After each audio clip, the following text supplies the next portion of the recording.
Shalom, selamat pagi Bapak Ibu serta saudara-saudari yang terkasih dalam Tuhan kita Yesus Kristus.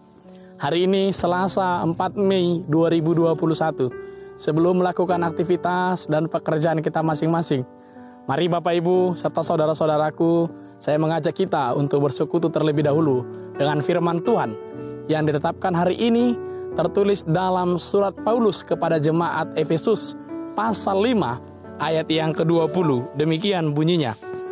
Ucaplah syukur senantiasa atas segala sesuatu dalam nama Tuhan kita Yesus Kristus kepada Allah dan Bapa kita.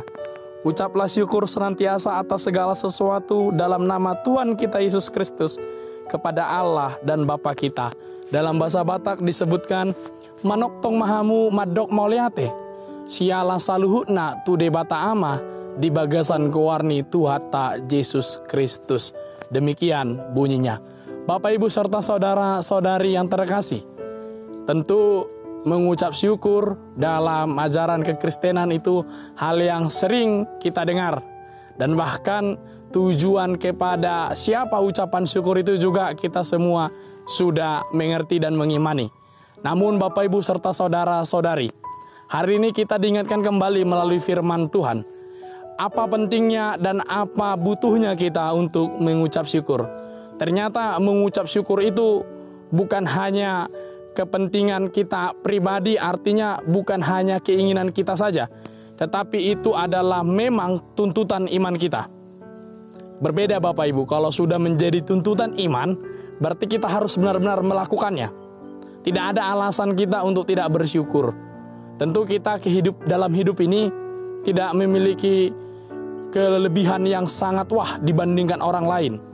Maka jangan seolah-olah hanya karena kelebihanlah kita dari orang lain, maka kita boleh mengucap syukur. Itu tentu motivasinya kurang baik. Maka melalui teks firman Tuhan hari ini mengingatkan kita dengan penekanan mengucap syukur senantiasa dan atas segala sesuatu. Maka bukan karena kelebihanlah, bukan karena keunggulanlah kita boleh mengucap syukur. Maka Bapak Ibu serta saudara-saudari, coba kita merenung dulu sejenak. Berapalah di antara kita yang menyatakan mengucap syukur secara nyata melalui gereja, memberikan persembahan syukur kita karena kita sampai saat ini masih sehat selalu atas perlindungan Tuhan dan dijagai dari penyakit COVID-19. Adakah di antara kita yang mengucap syukur kepada Tuhan? Kita jawab dalam hati kita masing-masing. Tapi sekiranya kalau ada anak kita atau keturunan kita yang masuk dalam perguruan tinggi yang ternama, kita akan berbondong-bondong untuk mengucap syukur, membuktikan melalui gereja. Benar nggak Bapak Ibu?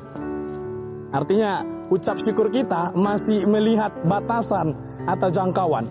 Tetapi melalui surat Efesus ini Bapak Ibu, ternyata untuk mengucap syukur dalam senantiasa itu tidak ada batas waktunya.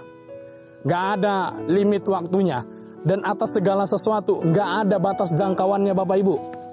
Bukan karena kita hari ini susah bekerja jadi kita gak mengucap syukur. Bukan karena hari ini kita ada sakit penyakit kita gak mengucap syukur, bukan. Tapi mengucap syukurlah kita karena memang kita masih Tuhan perhatikan, masih Tuhan beri kehidupan. Oleh karena itu Bapak Ibu serta saudara-saudari sekalian, dalam surat Efesus ini juga kita diingatkan bahwa orang yang mengucap syukur itu adalah orang yang hidup dalam roh dan kebenaran. Itulah sebabnya Bapak Ibu serta saudara-saudari, perikop kita ini diberi judul hidup sebagai anak-anak terang. Maka anak-anak teranglah yang mampu mengucap syukur dalam segala senantiasa, dalam setiap waktu. Maka mari kita tunjukkan Bapak Ibu kepada Kristus sendirilah. Dalam Bapa kita mau mengucap syukur senantiasa dan atas segala sesuatu yang terjadi dalam hidup kita, keluarga kita, sekitar kita, bahkan gereja kita dan persekutuan kita masing-masing. Kita selalu semangat dan bertekun dalam firman Tuhan di hari ini, pekerjaan, kegiatan, tempat Bapak Ibu saudara-saudari bekerja. Kiranya Tuhanlah yang selalu dan senantiasa bekerja dalam kehidupan kita. Ingat selalu bersyukur dalam setiap pekerjaan. Tuhan Yesus memberkati.